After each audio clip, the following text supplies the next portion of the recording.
Muy buenos días, profesora y compañeros. Somos el grupo 11, conformado por las integrantes Mendoza Martínez, Elizabeth Luz, Salcedo Carrasco Flores Medi y quienes hablan Martínez Taza, Ángela Jessica.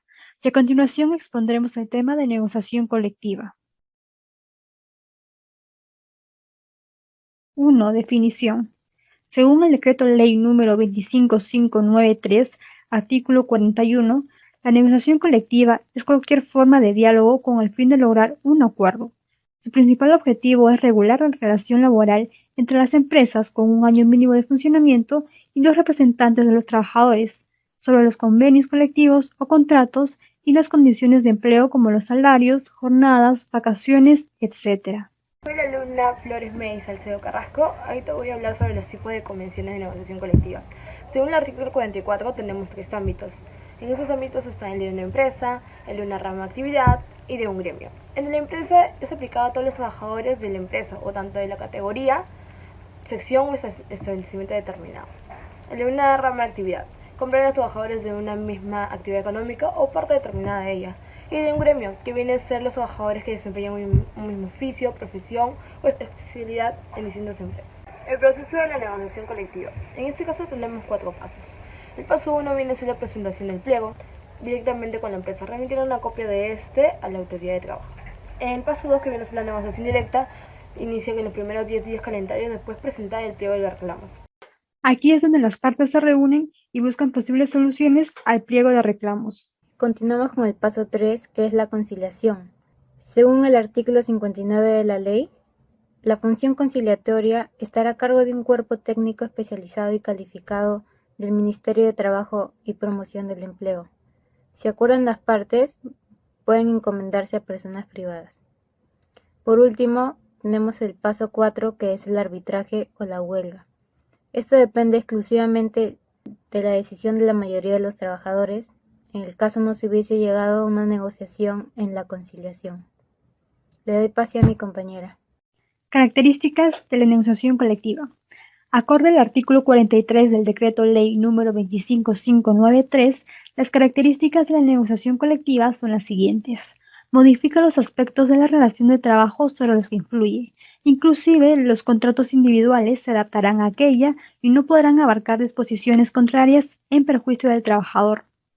Este rige desde el día siguiente de caducidad de la última convención, o en caso de no tenerlo, se regirá desde la fecha de presentación del pliego, excepto las estipulaciones que señalen distinto plazo que tratan de obligaciones de hacer o de dar en especie que se regirán desde el momento de su suscripción. Se rige durante el periodo acordado por ambas partes. En caso de no haber un acuerdo, la duración solo será de un año. La negociación se continúa rigiendo si no ha sido cambiada por una convención colectiva posterior, sin perjuicio de las cláusulas que pudiesen haber sido acordadas de manera permanente o cuando todas las partes acuerden su renovación o prórroga parcial o total. Esta sigue en vigencia hasta que se vence el plazo o cuando exista una fusión, traspaso, cambio de giro de negocio, venta, entre otras situaciones similares a estas. Tiene que formalizarse por escrito en 3 ejemplares. La primera y la segunda son para cada una de las partes y la tercera para el momento del registro y archivo cuando se presente ante la autoridad de trabajo. 5 ventajas de la negociación colectiva.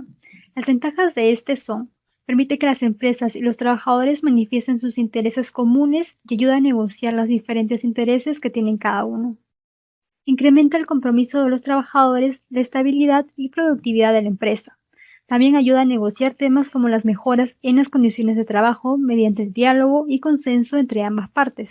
Por ejemplo, en caso de que los trabajadores de una empresa de construcción consideren que necesitan renovar nuevos artículos de protección 2 veces por año, se tendría que hacer una negociación colectiva junto con el empleador. Confiere legitimidad a las normas en las relaciones laborales, pues hace que éstas se cumplan por mutuo acuerdo. Incentiva a los trabajadores a participar e involucrarse en mayor profundidad con la empresa en que laboran y hace que exista una mejor relación laboral. Por ejemplo, Juan y sus compañeros de trabajo consideran que las máquinas de coser con las que trabajan deben ser cambiadas por el deterioro que presentan.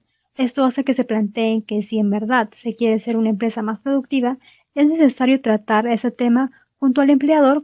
Entonces iniciará una negociación colectiva para llegar a un acuerdo. Mi nombre es Isabel Luz María Mendoza Martínez y les hablaré sobre la influencia en la relación laboral.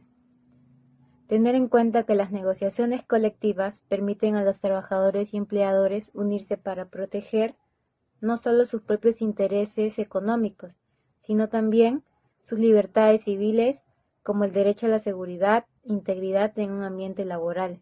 Los trabajadores deben sentirse libres de organizarse sin ser discriminados.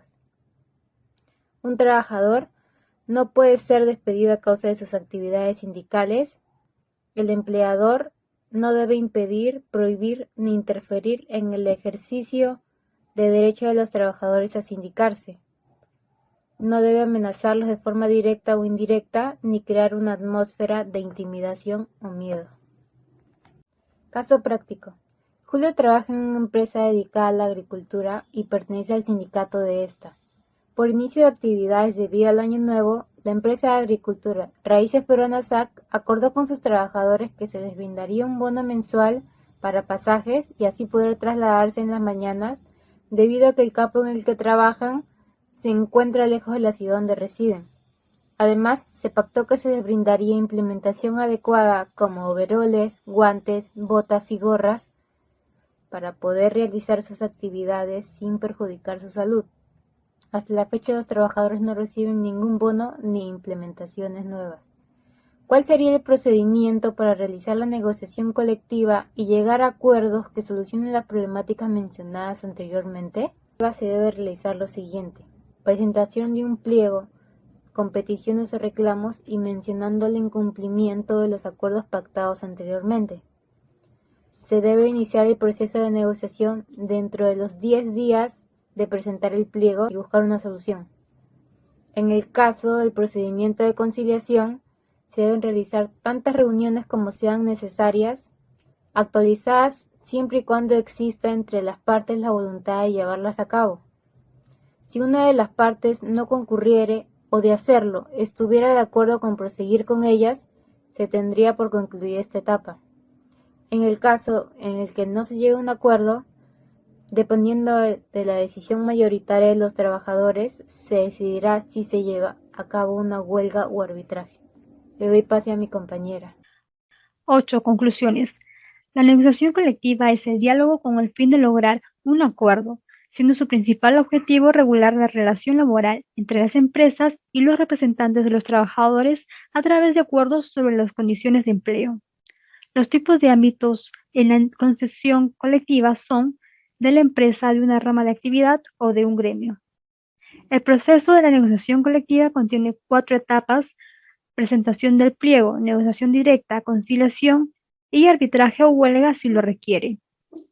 La concesión colectiva presenta características mencionadas en el artículo 43 del Decreto Ley número 25593, siendo alguna de ellas modifica los aspectos de la relación de trabajo sobre los que incide, rige desde el día siguiente al de caducidad de la convención anterior o desde la fecha de presentación del pliego, continúa rigiendo mientras no sea modificada por una convención colectiva posterior y debe formalizarse por escrito en 3 ejemplares.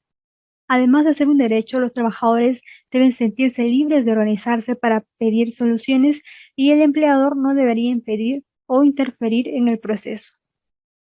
Y esas son las referencias bibliográficas que empleamos en este informe.